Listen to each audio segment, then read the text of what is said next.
98, saya Rina, seorang wartawan muda dari Jakarta diberi tugas untuk menulis laporan tentang tradisi penjor di sebuah kampung terpencil di pedalaman Bali. Kampung penjor dinamakan demikian karena setiap tahunnya mereka memasang penjor yang lebih tinggi dan lebih indah daripada desa-desa sekitarnya. Namun, yang membuat saya penasaran adalah cerita rakyat yang menyebutkan bahwa kampung itu pernah ditinggalkan selama 5 tahun karena kejadian misterius yang tak bisa dijelaskan. Saat mobil saya memasuki jalan tanah yang berkelok-kelok, langit mulai mendung. Udara menjadi sangat dingin, meskipun bulan Desember biasanya panas di Bali. Sopir saya, Pak Wayan, sering mengerutkan kening dan melihat ke belakang spion, seolah ada yang mengikuti kita. Bu Rina, sebaiknya kita berbalik saja, ucapnya dengan suara gemetar. Kampung itu tidak baik untuk datang saat senja. Namun saya sudah berjanji dengan redaktur dan membawa peralatan yang cukup untuk tinggal seminggu. Saya menasehati Pak Wayan untuk tetap tenang dan melanjutkan perjalanan. Ketika kita melihat gerbang kayu kampung yang ukirannya sudah lapuk, matahari mulai terbenam dan suara angin yang bertiup seolah terdengar seperti suara menangis. Pak Wayan menjemput saya ke rumah tua yang disewakan oleh seorang penduduk lokal bernama Ibu May. Rumah itu berdiri sendiri di pinggir hutan, dengan taman yang penuh dengan tanaman liar dan beberapa patung arca yang wajahnya sudah pudar. Saya tidak akan tinggal di sini, Bu, kata Pak Wayan sambil membongkar barang saya dengan tergesa-gesa. Malam ini ada upacara di desa, tapi jangan keluar setelah jam 9. Percayalah padaku. Setelah dia pergi, saya mulai menata barang-barang dan mencari tempat untuk memasak. Ketika membuka lemari dapur, saya menemukan sebuah kain batik tua yang dilipat rapi. Saat saya mengangkatnya, sebuah suara lembut terdengar dari arah kamar tidur.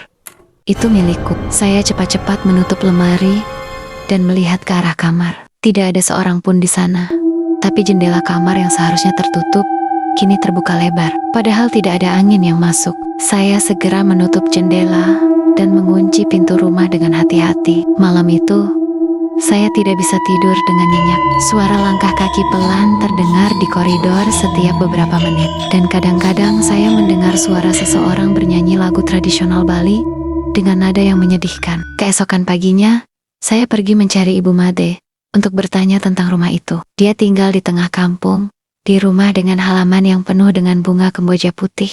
Saat saya menyampaikan pengalaman malam sebelumnya, wajahnya menjadi pucat. Itu rumah mantan keluarga anak Agung Putri, ucapnya sambil menyiram tanamannya dengan tangan yang gemetar. Putri adalah seorang penyanyi dan perajin kain batik yang sangat berbakat. Pada tahun 1985, dia akan menikah dengan seorang pemuda dari desa tetangga.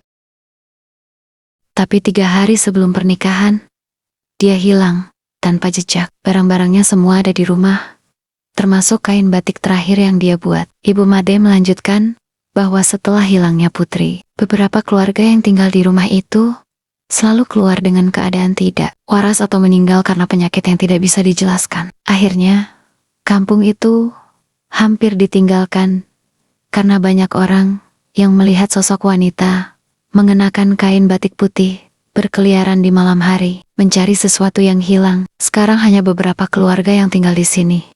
Tambahnya, kita semua berusaha menghormati dia dengan memasang bunga kemboja di halaman setiap hari. Jangan pernah menyentuh barang-barang lama di rumah itu, ya Bu Rina. Malam itu adalah awal dari perayaan penjor. Seluruh kampung berkumpul di alun-alun desa untuk melakukan doa dan menyaksikan tarian tradisional. Saya membawa kamera untuk mendokumentasikan acara tersebut. Saat tarian dimulai, saya melihat seorang wanita mengenakan kain batik putih duduk di sudut paling belakang kerumunan. Wajahnya cantik. Saya mencoba penuh kesedihan. Tapi setiap kali kamera saya menyala, dia menghilang dari pandangan. Ketika tarian selesai dan orang-orang mulai pulang, saya melihat dia lagi berdiri di depan rumah saya. Saya berjalan mendekatinya dengan hati-hati. "Kamu mencari apa?" tanya saya dengan suara pelan. Wanita itu menoleh ke arah saya. Matanya penuh dengan air mata. "Cincin pernikahan saya," ucapnya dengan suara yang lembut tapi jelas terdengar. "Itu ada di kain batik yang kamu lihat kemarin. Tolong, kembalikan padaku." Saya ingin menjawab, tapi dia menghilang seperti kabut yang terpengaruh angin. Saya berlari ke rumah, dan membuka lemari dapur. Kain batik itu masih ada di sana. Saat saya membukanya dengan hati-hati, sebuah cincin emas dengan batu permata kecil terjatuh ke lantai. Di bagian dalam cincin, ada tulisan, Putri dan Gede, 1985. Keesokan paginya, saya mencari Pak Gede, pria yang seharusnya menikah dengan Putri.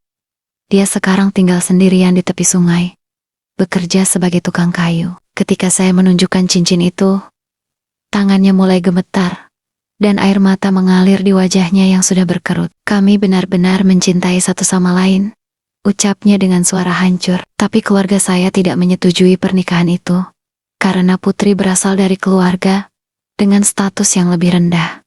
Mereka ingin saya menikahi anak dari sesepuh desa. Saya menolak, tapi mereka tidak mau mendengarkan. Pak Gede menjelaskan bahwa pada malam sebelum Putri hilang, dia bertemu dengannya di hutan dekat rumahnya. Mereka berjanji akan melarikan diri. Tapi ketika dia datang pada hari berikutnya, Putri sudah tidak ada lagi. Keluarga Putri mengatakan dia telah pergi, tapi dia tahu bahwa sesuatu yang buruk telah terjadi.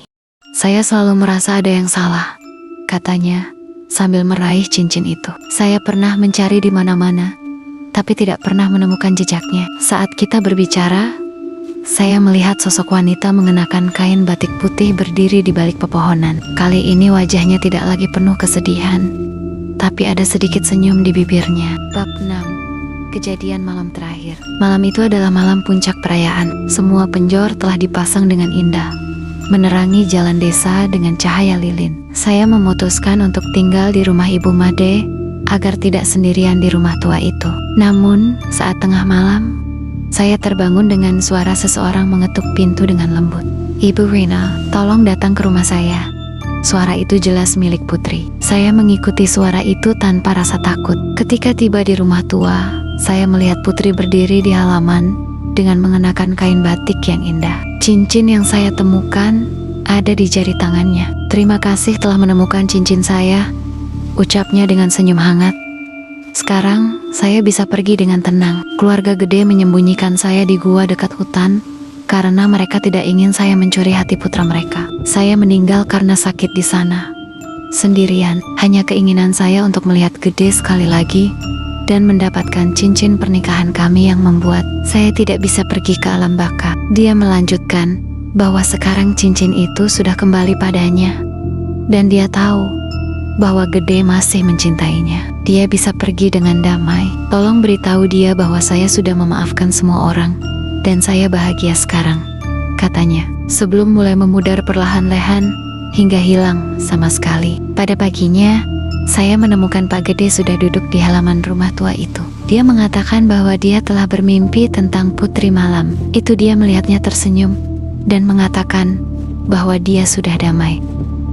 Setelah itu, saya menyelesaikan laporan saya tentang Kampung Penjor. Saya tidak hanya menulis tentang tradisi Penjor, tapi juga tentang kisah cinta Putri dan Gede yang tragis. Kampung itu kini tidak lagi dikelilingi oleh rasa takut setiap tahun. Saat perayaan Penjor tiba, mereka memasang sebuah penjor khusus di depan rumah tua Putri dengan bunga kemboja putih dan sebuah cincin kecil yang dibuat dari kayu sebagai penghormatan padanya. Saya pernah kembali ke kampung itu beberapa tahun kemudian. Rumah tua Putri sudah direnovasi dan dihuni oleh sebuah keluarga muda. Mereka mengatakan bahwa mereka merasa damai tinggal di sana, dan terkadang melihat seorang wanita mengenakan kain batik putih sedang merawat taman di malam hari, tetapi tidak ada rasa takut, hanya kedamaian yang menyelimuti tempat itu.